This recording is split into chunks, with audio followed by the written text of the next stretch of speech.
नमस्कार साथियों। जैसा कि हमने जीवन रेखा के पार्ट 1 में जीवन रेखा से जुड़े अवगुण, स्थिति, काल, दोष की चर्चा कर ली थी, हम उस क्रम को आगे बढ़ाते हैं और बताते हैं कि और इसमें क्या क्या स्थितियां हो रही हैं।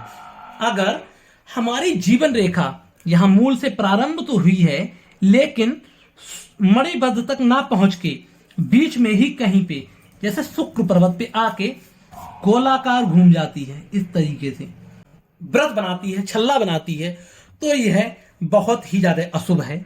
ऐसी स्थिति मृत्यु तुल्य स्थिति मानी गई है।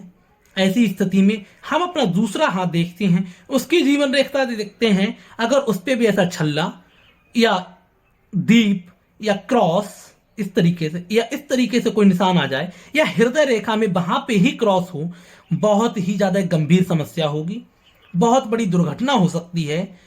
ऐसे व्यक्ति को विशेष उपाय करने चाहिए। इसके अलावा अगर व्यक्ति क्रॉस का चिन्ह आ जाए एक हाथ में, दूसरे हाथ में दीप आ जाए, या दूसरे हाथ में व्रत आ जाए, तब भी सेम ही स्थिति होगी, या फिर इस तरीके से बन जाए। ये बहुत ही अशुभ स्थिति है। आशा करता हूं ईश्वर ऐसा किसी के साथ ना करे।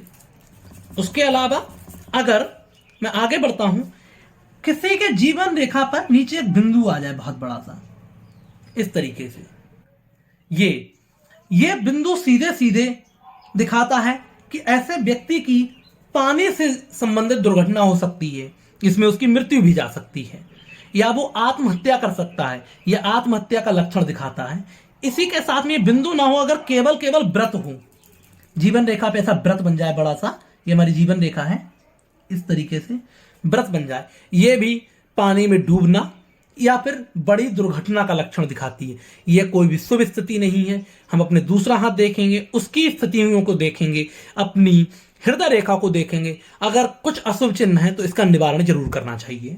इसके अलावा एक और स्थिति है, अगर किसी के जीवन रेखा पर जाली, ऐसे जीवन रेखा पूरी इस तरीके से ये जाली का चिन्ह बने, कुछ लोग इसको शुभ चिन्ह बताते हैं, जबकि ऐसा बिल्कुल नहीं है। ये बहुत अशुभ चिन्ह है। ये दिखाता है, हम जब कैलकुलेट करेंगे, गणना करेंगे, तो देखेंगे इस जीवन में यहां पर जाके हमें जेल जाना पड़ सकता है, या ऐसे कारण बन सकते हैं जिससे हमें जेल जाना पड़े। तो ये कोई शुभ स्थिति नहीं है। केवल सिंगल ऐसी जाली बने इस तरीके से, उसमें दूसरी कोई लाइन ना निकले, ये शुभ है। इसको हम वर्ग बोलेंगे। ये बहुत ही शुभ है। ये जहां भी बनेगा उसके अंदर के सारे दोष खत्म कर देगा। किसी पर्वत पे बनेगा तो उसके गुण बढ़ा देगा। लेकिन अगर ऐसी जाली बने 3 लाइन, 4 लाइन, 5 लाइन ऐसी, तो वह सीधे सीधे जेल के संकेत हैं। ऐसा व्यक्ति इस अवस्था में आके जेल जा सकता है, या जेल के मुंह तक पहुंच सकता है। तो ये एक अच्छी स्थिति नहीं है। इसके अलावा अब जीवन रेखा कैसे निर्माण करती है, ये तो हमने सामान्य जीवन रेखा मैंने बना ली कि एक सीधे लाइन निकलना प्रारंभ हुई।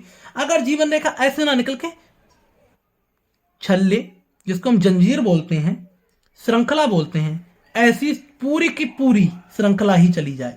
ये बचपन में तो ऐसी लगभग सभी की श्रृंखला पाई जाती है, आप मेरी भी देख सकते हैं। फिर उसके बाद ये मेरी सामान्य हो गई। बचपन में जैसे हमारी ऊर्जा की हमेशा कमी रहती है, ऊर्जा की कमी दिखाते हैं बचपन में, हर किसी के अंदर ऊर्जा की थोड़ी बहुत बचपन तक कमी रहती है, फिर हमारी ऊर्जा पूर्णता हो जाती है।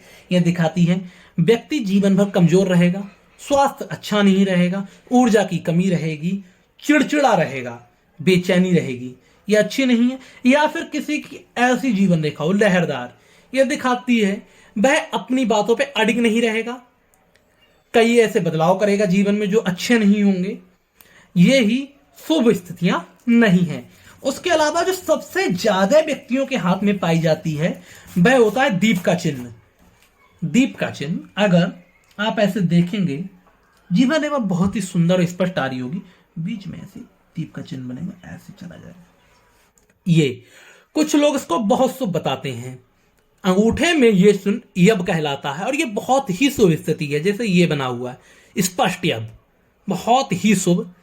ये हमारी बातों को स्पष्ट करता है, धन लाभ करता है। लेकिन अगर ये किसी के यहां पे आ जाए जीवन रेखा पे, तो हम दीप कहेंगे। दीप क्या होता है, 2 रेखाएं इस तरीके से निकल रही हों, उसके बीच में ऐसा बने। अगर ये बिल्कुल अलग बने तो कोई दिक्कत नहीं, बीच में ऐसी 2 रेखाएं बन जाएं दीपक इस तरीके का आकार बन जाए तब यह दीप कहलाता है। उस समय गंभीर बीमारी अवश्य आएगी। हमें अपना दूसरे हाथ की जीवन रेखा देखनी चाहिए, देखना चाहिए क्या उसमें भी उसी समय दीप, क्रॉस या इस तरीके का कोई चिन्ह है या फिर जाली बनी हुई है, देखना चाहिए। अगर वहीं पे है, हृदय रेखा में भी वही स्थिति है, ऐसा व्यक्ति लंबा बीमार हो सकता है, घातक बीमारी हो सकती है। यह बहुत ही अशुभ लक्षण है। जीवन में बहुत ही कष्ट से गुजरेगा ऐसा व्यक्ति।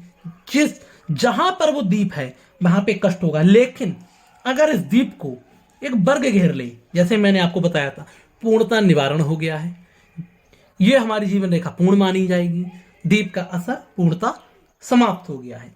यह तो मैंने बताई जीवन रेखा पर क्या क्या संकेत बनते हैं और क्या क्या होता है।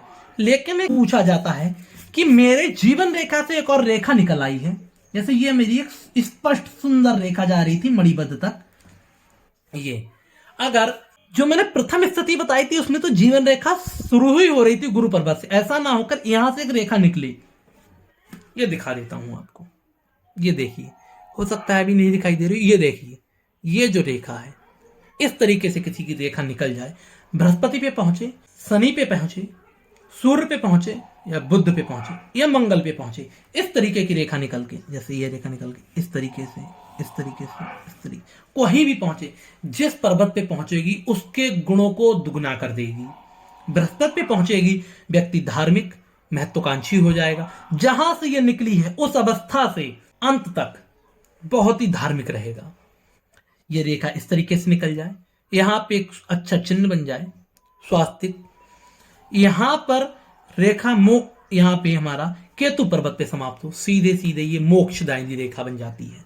हमारी एक रेखा निकले शनि पर्वत पे समाप्त हो, जहां से निकलेगी और जहां पे समाप्त होगी तब तक दुगना धन लाभ, दोहरा धन लाभ होगा। ये अमूमन बहुत ही भाग्यशाली लोगों के हाथ में है। सेम अगर ये निकल के बुद्ध पर्वत पे पहुंचे, बुद्ध हमारा बुद्धि का प्रतीक है, व्यापार का प्रतीक है, ये लास्ट वाली जो उंगली है, यहां पे पहुंच जाए, ऐसे व्यक्ति को अच्छा व्यापारी बनेगा, बहुत ही ज्यादा धन लाभ कमाएगा। जब से ये रेखा निकली है तब से हमेशा उसको अच्छे अच्छे लाभ होंगे।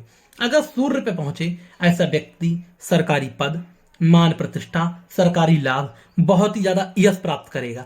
इसको हम सूर्य रेखा भी कई बार अमूमन बोलते हैं, क्योंकि सूर्य रेखा भी कई बार हमारी जीवन रेखा पे समाप्त होती है। जैसे किसी किसी का आपने देखा होगा, यहां से कैसे रेखा निकलती, इस तरीके से समाप्त हो जाती। चाहे हम नीचे से गिने चाहे ऊपर से देखें, बात एक ही है, बहुत ही शुभ और अच्छी रेखा है। ऐसा होना व्यक्ति के लिए बहुत ही शुभकारी है। आशा करता हूं आपको वीडियोस पसंद आ रही होंगी। मैं चाहता हूं आज कमेंट सेक्शन में अपने प्रश्न छोड़ें, आप जो सीख रहे हैं उसको भी बताएं, दूसरों तक ये वीडियो शेयर करें। अगर कोई अशुभ चिन्ह है तो मुझे उसके बारे में बताएं और कृपया करके चैनल को सब्सक्राइब अवश्य करें। मैं देख रहा हूं कि मेरी वीडियोस कई हजार लोग देखते हैं लेकिन सब्सक्राइब नहीं करते हैं। कृपया करके मेरी परिश्रम को थोड़ा सा अच्छा फल दें और चैनल को सब्सक्राइब करें। मैं आने वाले पार्ट 3 में इस वीडियो के बारे में आगे बताऊंगा। धन्यवाद।